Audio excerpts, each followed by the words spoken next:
Welcome to Positive Recovery MD. If you're listening, chances are you want to create happiness around you and thrive in your life. We're glad you're here and you've come to the right place. This podcast will inspire and motivate you to not merely survive your recovery journey, we'll give you the tools to build or strengthen your foundation to thrive and flourish in your life. Each week, we'll come together as a community to have authentic conversations around addiction, recovery, and what matters. Growth and progress, not perfection. All while developing positive habits for you to utilize in your life. To learn more, please visit positiverecoverymd.com to sign up to receive the daily positive interventions that we'll review, as well as gain access to exclusive Positive Recovery content available only to Positive Recovery MD listeners. All right, let's get started.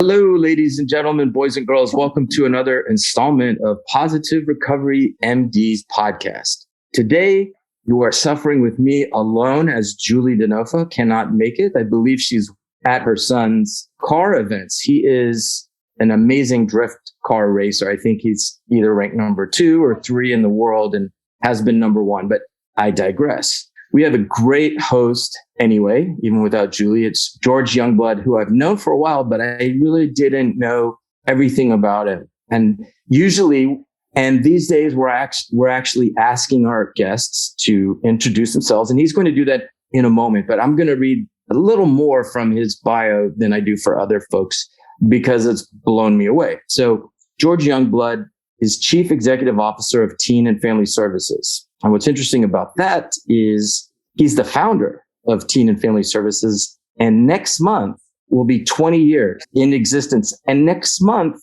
will also be 30 years of uninterrupted sobriety for you, George. That's amazing.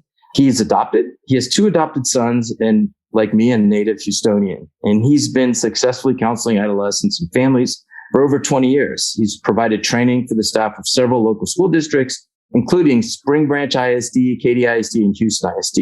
He has participated in providing outcome research for both Baylor College of Medicine and UT Health Science Center. He's been a guest lecturer at Case Western, UT, Texas Tech, St. Thomas Universities, and the famous Positive Recovery MD podcast. Welcome, George. Thank you for joining. Thanks for having me, Jason. Yeah, man, it's great. I haven't seen George or talked to him in a long time, and you guys know this. I can't talk to my guests too much because then I use up all my sincerity. I have a can of it. And if I have to repeat myself, there's just something in me that's like, I don't know. I got problems. Anyway, George, why don't you let us know who you are? So I would say first and foremost, a person in long-term recovery, because I think all of the good that's come out of my life has come as a result of my introduction to recovery. So I am, like you said, May 4th will be 30 years of uninterrupted sobriety.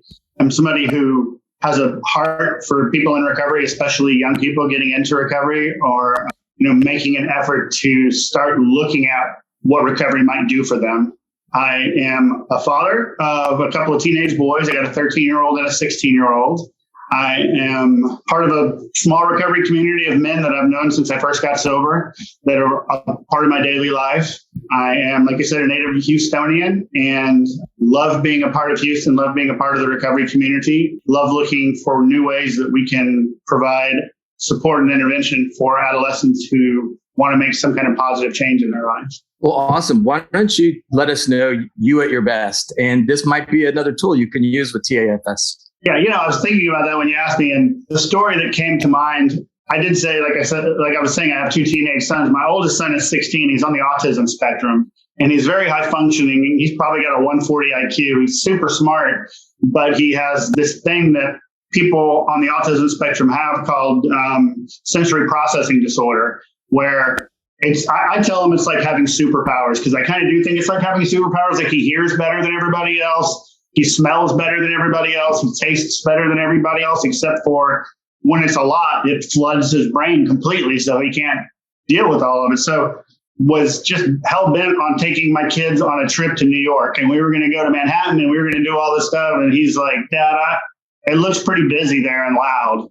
And I'm like, yeah, it's pretty busy there and loud. But I tell you what, if you get to New York with us for a couple of days, we'll drive anywhere in New England you want to go. You pick a spot, we'll go. And he was very receptive and got on the plane and went. And about 6 hours in Manhattan, we were at the Lego store near the Flatiron building where we were staying. And all of a sudden, all of the primary colors in the Lego store, plus the crowd in Manhattan, plus everything that happens that swirls around there, started overwhelming him. And I couldn't de-escalate him, even though I've become pretty good at it because I couldn't stop the stimulation from happening.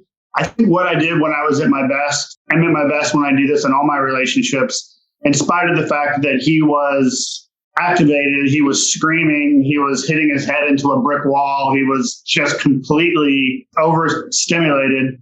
I was able to stop and focus and say, I don't care who's around or what's happening around me. This is about me and Grayson right now. And this is about me being present for Grayson right now. And we were able to talk in regular voices. He calmed down. We walked around the park and we just had a moment and were able to forget all of the outside craziness that was going on and just focus on him and my relationship. And I bet if I asked him today, do you want to go back to the Lego store near the Flatiron building in Manhattan? He would say, I don't want to go back to the Lego store there. But he didn't go back to the hotel. He didn't go and retreat from what he was facing. He stood strong, got through it, and was able to do the rest of the trip. Even went to Coney Island, even did all of this stimulating stuff for a kid like him. It's a lot. But I think what I was doing at my best was I was able to, number one, not worry about what else was going on around me and focus on the most important relationship in my life in that moment, which was my son, breathe some serenity into the calamity of the situation. So that's one example where I think I do that well. There's a lot of things I think I do pretty well. I think I do that really well. Yeah. And I'm not sure if you're familiar with character strengths from, positive psychology identified 24 universal character strengths. And every human has them.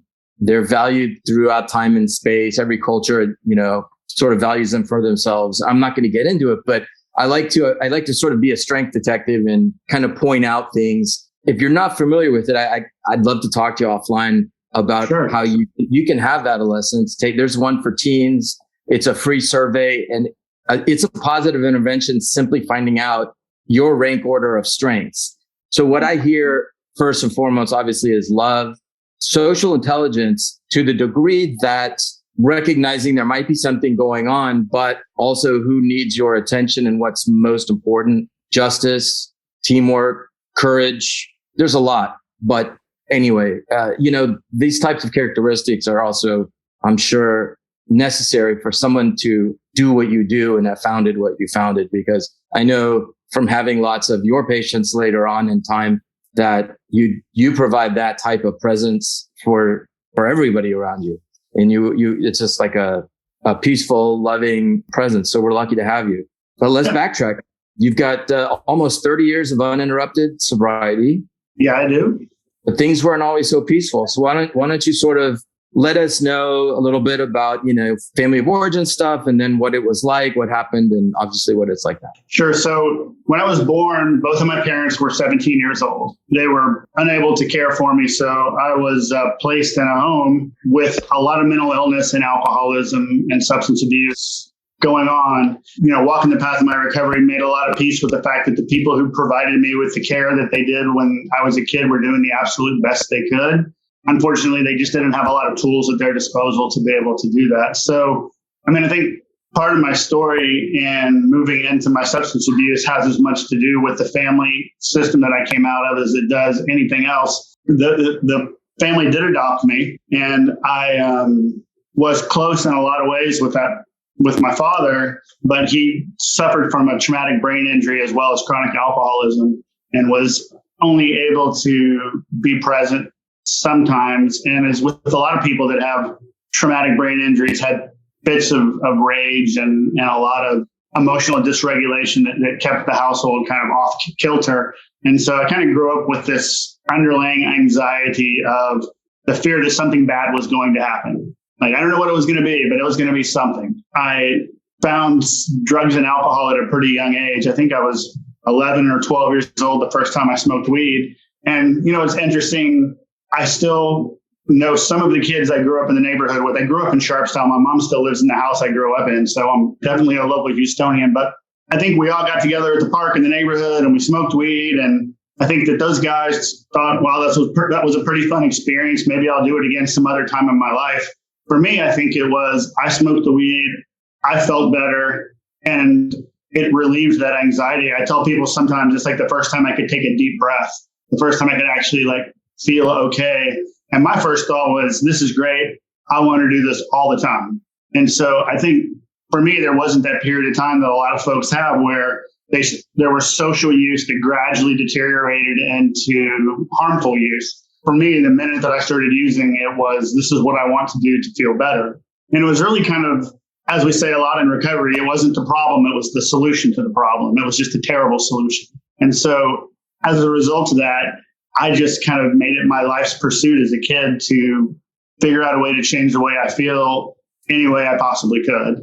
And, that drug use sort of varied depending on my age. As, a middle schooler, there's certain drugs that you have access to that, maybe as you get older, you can access other things. It was the 80s. And so, definitely a lot of weed use and a lot of alcohol use. But as I sort of got older, graduated into more drugs like cocaine and ecstasy and sort of the drugs that were around back then. But some of the immediate consequences were I stopped going to school. Before I got sober, the last grade of school I finished was 8th. And so I left the home that I was living in because it was much safer to leave than it was to live there. And so I left home at 14.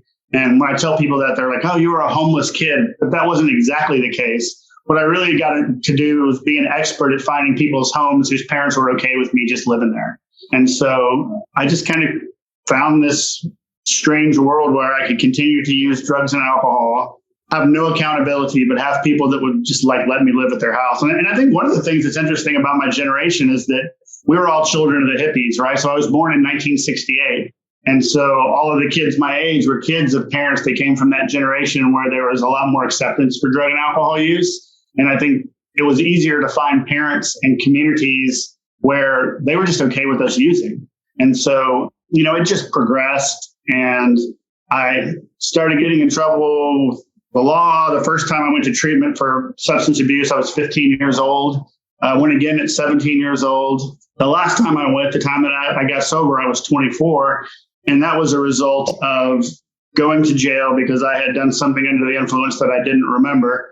I had gotten to the point where my use was creating blackouts. And so just about every time I used anything, except for maybe weed, I would have blackouts. And so this last weekend that I used, I woke up in jail out of a blackout and didn't really have any idea what I was charged with or what I had done or what jail I was in. Just I was in jail. I don't know what was different about that time. I mean, partially I was afraid of going to jail and not being able to get out of jail, but I just decided that, at that time it was my choice to go to treatment. And I was really blessed with the treatment center that I went to at the time because they were really, really big on emphasizing involvement in the recovery community. And so they got me plugged into other people my age pretty early that were in recovery, that were staying sober, that really understood what it was like to be a young person. Because, the difference between, even in just the 30 years that I've been sober, AA in the 12-step community has changed so much. A lot of meetings I would go to when I was first getting sober, I would be the youngest person by 5 or 6 years back then. Now you go to meetings and there's 14-year-old kids in the meetings. It's a whole different world. But particularly back then, I'm not sure I would have been able to maintain my recovery if it wasn't for that community. And the beautiful thing about that is out of probably 10 or 15 young men that I was surrounded with when I first came into recovery, I still talk to one of those guys probably every day, or at least every couple of days. That sense of community really made the difference for me in getting into recovery. And then some of the real work came once I got into sobriety because I wasn't using drugs and alcohol anymore. But then I was this guy in my early 20s that didn't know how to have a checking account, didn't know how to have an apartment, didn't know how to had an 8th grade education. So I didn't know, other than delivering pizzas, what could I actually do that would earn a living? And I think that's another place where the influence of the relationships in recovery really made a difference because I had guys in recovery that hired me. I actually had a guy in recovery who I became close with who paid for me to go to school and become a counselor. He just bankrolled it. He was like, if you're staying sober, this is what you want to do, and you keep doing the things you're doing, then I'll make sure your school gets paid for. And that was just a miracle. I had no idea that I was really that good at anything. And then I started doing what I do now and figured out that I actually have some gifts that are pretty unique to me. And they make me great at some things like being able to talk to young people about recovery. Like I just had my 54th birthday. I don't even understand why kids still listen to me. But when I sit down with them, I still seem to be able to build rapport and have that conversation. But maybe what that's about is just, I am a big believer in shared experience. I do think that having some shared experience from having a tumultuous childhood and having that drug use early on, at least in the very beginning, makes a difference in building rapport. And I hope what I have, and more than anything, is just a sense of sincerity and real interest in people. Like I really like people and I really want to get to know people when they're new to recovery, when they're new to, if they're going through treatment, if they're new to the city, they genuinely interest me. And so I think that maybe at the heart of the gift I discovered I had was just a genuine curiosity for people. And so I think that's what's kind of carried me through staying engaged in recovery. So that's a lot of stuff. So what would you like for me to speak to more specifically that might be helpful to the conversation? Well, a couple things. And yeah, your story is pretty inspirational. And I thank you for your vulnerability there. The type of childhood that you had, I mean, well, first of all, the obvious, like the projection of your life was kind of predictable and it should be worse statistically. So first of all, like, you're more than a survivor. That, survivor kind of denotes that you're at ground level, but you're thriving in it. Like you're quite the hero, I'm sure, to many people that you treat. And I love that shared experience piece. But when you are in an environment of addiction and chaotic behavior, what happens is kind of like the feeling that you had that something was about to happen, because something bad was usually about to happen and it was not predictable. And what happens with children during that stage of development is they internalize that they're worthless, that they deserve it. And we get pretty good. I had similar morphology, if you will, but we get pretty good at reading others' emotions because it's a protective mechanism. Because if we can at all avoid pain through any means, like, being able to see it coming is helpful. Maybe you can't avoid a beating or whatever, but it's still somewhat protective. So do you find that you're really good at reading others' emotions? And, I don't know if you play poker, but you're probably good because you can, read other, do you find that helps you in your job? I don't know why I asked you about poker. Well, I actually do play poker, so that's a good question, but I don't know how good I am. I certainly enjoy it. I do think that sometimes what kind of develops as a survival mechanism ends up being a strength later on. And I do think that hypervigilance, because that's what I would call it, being on high alert all the time, because you're right, something bad was going to happen. It was just a matter of when. Particularly, there was a lot of violence in my house growing up. There was a lot of, I often tell people, it's kind of like that movie Running with Scissors, except for it wasn't funny. There was no funny moments. It was just that kind of chaos. And I think that particularly with my dad's brain injury, there was no rhyme or reason to the behavior. And so it even created a higher prevalence of that hypervigilance to my environment, because things could change on a dime. And I do think it's a gift now as an adult, as long as I can learn some great tools to turn it off, if that makes sense. Like, it's great in the environment at work, and it's great in certain environments where I'm working with people in recovery. But the downside to it is that, if you don't do the work that you need to do on yourself, you get to a point where you can't make it stop. So you're constantly hypervigilant. And one of the beauties of recovery today, I think that I've seen, one of the greatest changes in the recovery community over the last 30 years is when I first got sober, there was this polarity between the recovery community and the mental health community. You were either or. You were either an addict or you were mentally ill. And they even had special meetings for people when I first got sober, where if you were on medication for a mental health issue, you had to go to these special meetings. It was such P11? Yeah, P11 meetings. And there was such a stigma associated with that. And, I have been, for all these years in my recovery, treating an anxiety disorder. But if you grew up with the kind of unpredictability I grew up with, you would be a little anxious too, right? I mean, it just makes sense. So the old timers, when I got sober, were people who got sober in the 50s and the 60s. And they had an old school mentality about whole person health, right? So one of the things that changed over the years, and I'm so grateful for it, was that we started integrating the idea of mental health care along with behavioral health care. Because what I believed when I first got sober was that if I just sponsored more people and went to more meetings and all that stuff, that somehow that anxiety from the post-traumatic stress and everything was going to magically go away because, the steps were going to fix it. And then when I finally got really good mental health care from somebody who understood and my anxiety got better, I didn't even almost know what to do. I was like, I can't believe how much better life can be. But I think without the evolution of our field and the evolution of recovery, I think about how many people lived with that for years and years and years, believing that if they sought mental health care, that maybe they weren't really doing recovery. And that's really not a knock on the recovery community, because the recovery community saved my life. But I think that maybe Bill Wilson actually meant it when he said we know very little and more will constantly be revealed. I think he actually meant that. And I think that more is constantly being revealed. And so I wanted to add that, because if I get an opportunity to tell my story ever, I want to plug that piece in so that people know that it's okay to look at our recovery and our health as a whole picture and not just abstinence from substances. But it's a little bit of a rabbit trail. I'm sorry for going down that, but I couldn't agree with you more. There's been so many discoveries. And I think for those of us that are open to evolution or if open to new ideas and integrating, it's progressive. But like anything that can be dogmatic, there's a lot of fierce resistance against change anywhere. It's not unique to 12-step, fellowships, but the same type of closed-mindedness that we fought and we need to continue to fight when other people look at alcoholics as like a characterological defamation rather than a disease.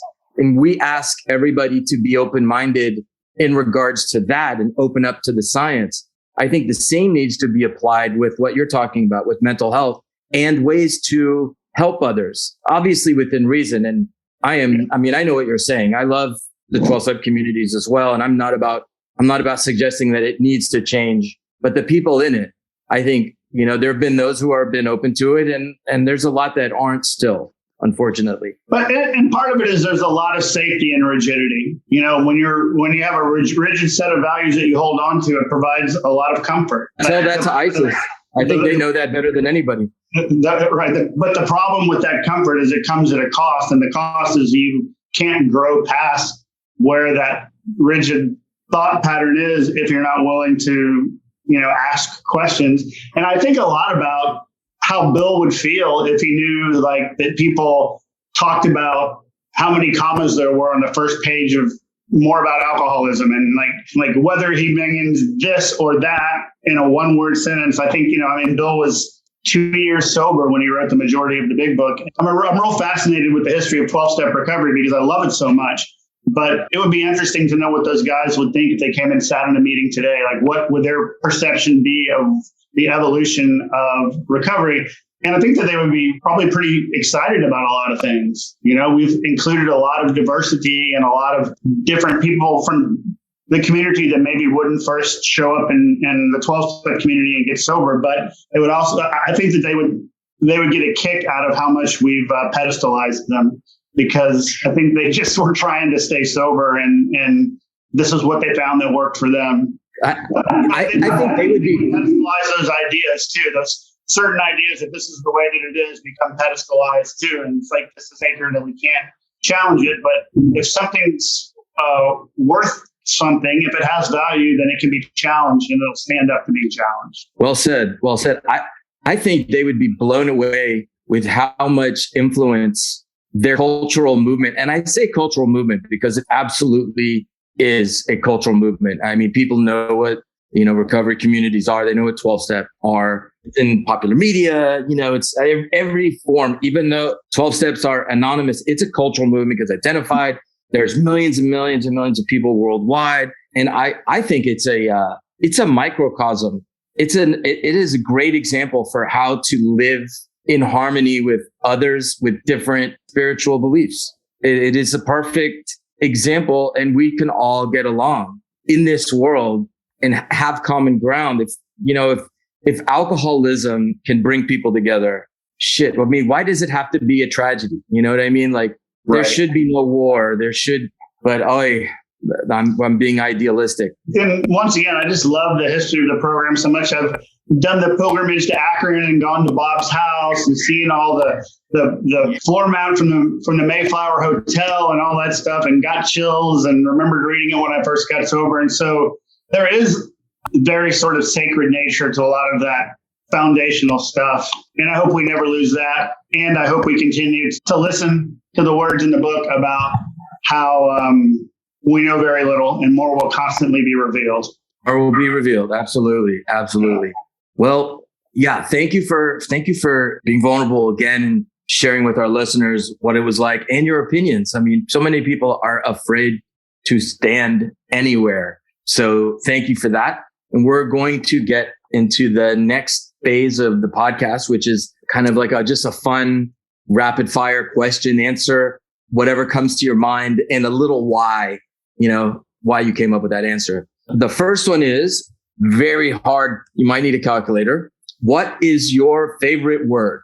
Okay, I'm going to say it. It's the most therapeutic word I say, but you have to bleep it out so you can edit. Sometimes a motherfucker is my favorite word. Okay, dude, that's great. But I don't know if you know the actor Keith David. You would know his voice. Uh-huh. But when I asked his favorite word, motherfucker, it was great. So you're not the first. I actually read some kind of strange research the other day that said that there's therapeutic value in saying motherfucker, that it actually relieves stress. And so yep. I'm gonna count that as a justification. And I'm also going to lean on Samuel L. Jackson because he says it so much that if Samuel L. Jackson says it, I have to be able to say it. But you know what's funny is I started telling my kids that I wanted to stop cursing, and then I would give them $1 every time they heard me curse, and I was going broke. So I had to stop the game. I wanted to just throw a 20 in the back of the car when we started driving just to pay up in advance because I was in traffic. But that's therapeutic, very therapeutic sometimes. And I even tell my coworkers when I come to work some days, hey, this is going to be a heavy curse day. I'm just preparing y'all in advance. Y'all don't have to check on me. I may be in my office and y'all may hear cursing. It's just because I'm having an overwhelmed day, and that's what feels good sometimes. So. Love it. And what's your least favorite word? My least favorite words, or the words that I have the most visceral reaction to, is shut up. When somebody tells somebody to shut up. I think maybe some of that is just raising kids recently and how abrasive and discounting it feels to hear somebody tell somebody that. And I'm saying all that, and I'll follow it up with saying that I told my 16-year-old to shut up the other day. I don't think I've done that in years. But I was having a less than perfect parenting moment, and I hated it, and I immediately had to make amends to him and say, hey, it was wrong for me to say that. That's not the way I want to talk to you. What I really meant was that when you say when you talk to people that way, it hurts people's feelings and it's abrasive. Most of the time, he doesn't understand that what he says is abrasive to people. He just thinks he's telling the truth. He's taught me a lot about slowing down and thinking about whether people are really understanding what I'm saying. Okay, what's your favorite sound? I'm a big music fan, so I would say blues guitar. I love the sound of a guitar, especially a blues guitar. Me too. Love the blues. What's your least favorite sound? I think people screaming in anger, even though I've done so much work on a lot of that childhood family of origin stuff, I can still feel my anxiety raise when it feels like somebody's yelling and is out of control. I don't even have to hear what they're saying. I just have to hear the tone and the content and the intent of it. And I can still kind of get on high alert just because I've got that programming. I'm with you. And I want to run away as fast as I can. Like, it doesn't matter. What are you passionate about? Like, what turns you on the most? Gosh, I just love music so much. Son and I got into collecting vinyl together over the last year or two. And like with many things in my life, I've become completely obsessed with it. And so, and the bad thing about the day and age we live in is I can pick up my phone if I think of an album and go find it out if it's for sale anywhere and have it shipped from Norway to my house or something like that. But having time to just sit down and listen to vinyl, there's something different about experiencing music that way that, especially as I've gotten older, I've really enjoyed. I agree. I like the tactile part of it as well. Yeah.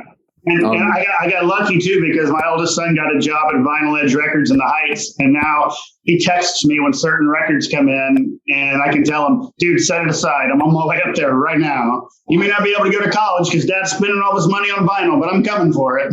What turns you off? I think bigotry I can't think of a better way of saying it. Maybe just hateful attitudes that people have towards other people. It's just so toxic. I feel so blessed that my kids have grown up around people that have taught them to be open-minded and accepting.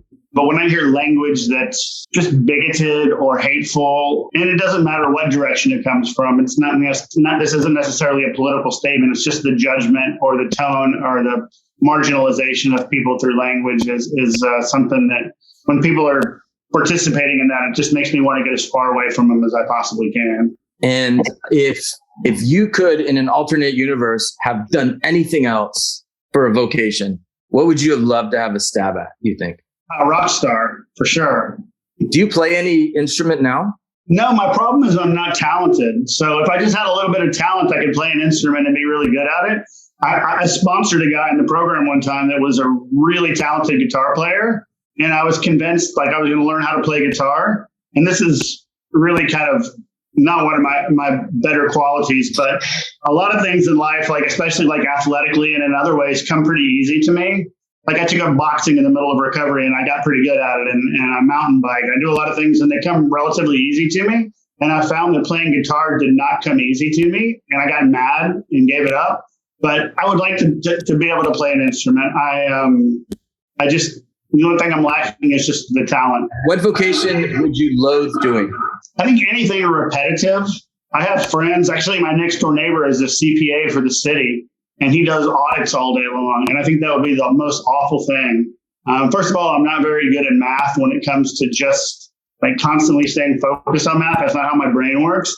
And the idea that somebody would want to do that for 30 or 40 years of their life confounds me. But I know there's people that are good at it and enjoy it, and God bless them. But I think that I would be completely miserable doing something like that. No, we're all built differently. So when you die, assuming there's a God, what would you like to hear come out of God's mouth when you're at the pearly gates? Good job would be great. That would be nice. Yeah, this is the question from inside the actor studio. Yes, these are all stolen from James Lipton. James Lipton. So you think after I've heard James Lipton ask them so many times, I would have thought about it.